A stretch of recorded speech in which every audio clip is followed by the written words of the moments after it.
Assalamualaikum warahmatullahi wabarakatuh. Kami dari kelompok 4 akan mempresentasikan hasil diskusi kami. Yang pertama adalah pengertian penanaman modal asing.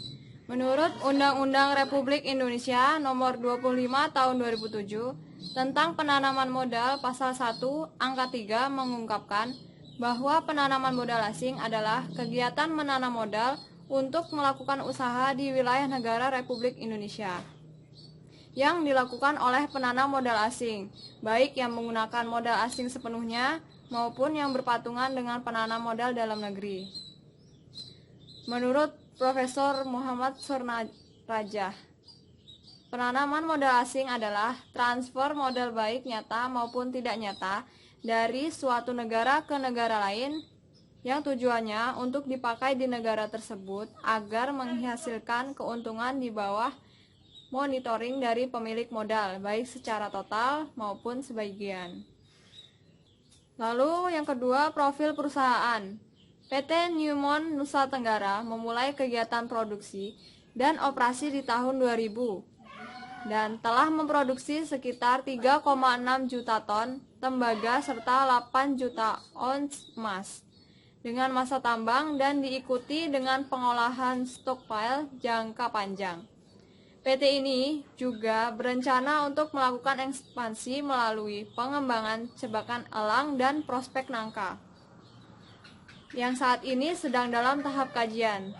Fasilitas yang PT ini miliki sangat lengkap, yaitu termasuk armada peralatan tambang yang besar, pabrik pengolahan dengan kapasitas 120.000 ton per hari, pembangkit listrik tenaga batu bara 112 mW, pelabuhan dengan terminal kapal feri, layanan udara dan tonsat yang tertata dengan baik. Di sini saya akan menjelaskan kronologi kejadian. Pemerintah Indonesia mempermasalahkan kelalaian PT Newmont yang gagal melaksanakan kewajiban di investasi dan menyatakan bahwa dapat diakhirinya kontrak karya. Pada pasal 24 ayat 3 kontrak karya antara pemerintah RI dan PT NNT menyatakan bahwa pemegang saham asing PT NNT diwajibkan menawarkan saham asing PT NT sehingga pada tahun 2010 minimal 51% saham PT NNT akan beralih ke pemerintah RI atau peserta Indonesia lainnya. Saat ini, 80% saham PT NNT yang mengeksploitasi tembaga dan emas di Batu Hijau, Kabupaten Sumbawa Barat, Nusa Tenggara Barat, dikuasai Nusa Tenggara Partnership, Newmont 45% dan Sumitomo 35%. Sisa 20% dimiliki PT Pukuahu Indah. Kasus sengketa antara pemerintah Republik Indonesia versi PT Newmont Nusa Tenggara yang terkait dengan tuduhan wan prestasi atau cedera janji yang dilakukan oleh perusahaan tambang berbasis Amerika Serikat tersebut telah melewati sebuah pergaulatan hebat di forum arbitrase internasional. Akhirnya, putusan arbitrase internasional memutus PT Newmont Nusa Tenggara bersalah dan dibebani kewajiban untuk menginvestasikan saham sesuai dengan persentase yang tertera dalam perjanjian kontrak karya yang telah disepakati.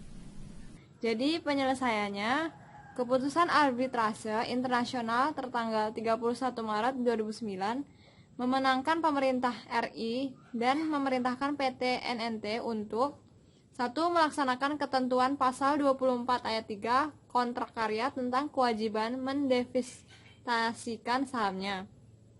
PT NNT dinyatakan telah melakukan default atau pelanggaran perjanjian. Yang ketiga, memerintahkan PT NNT melakukan divestasi 17% saham dari tahun 2006 sampai 2008 kepada pemerintah daerah dan pemerintah pusat. Yang keempat, saham yang didivestasikan harus bebas dari gadai atau clean dan clear dari sumber dana untuk pembelian saham itu bukan menjadi urusan PT NNT. Yang terakhir, memerintahkan PT NNT mengganti biaya yang sudah dikeluarkan pemerintah bagi kepentingan arbitrase perkara ini dalam tempo 30 hari sesudah tanggal keputusan arbitrase.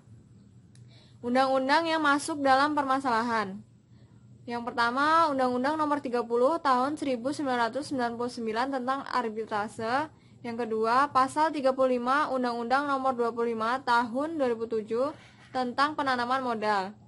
Yang ketiga, Pasal 8 Undang-Undang Nomor 1 Tahun 1967 tentang penanaman modal asing. Yang keempat, Undang-Undang Nomor 32 Tahun 2004 Nomor 22 Tahun 1999 tentang pemerintah daerah, di mana diwajibkan adanya pelimpahan wewenang di bidang pertambangan yang awalnya dimiliki oleh pemerintah pusat kepada pemerintah daerah. Yang terakhir, PP Nomor 25 Tahun 2000 tentang kewenangan pemerintah dan kewenangan provinsi sebagai daerah otonom dalam Pasal 2 Ayat 3 Angka 3 tentang bidang pertambangan dan energi.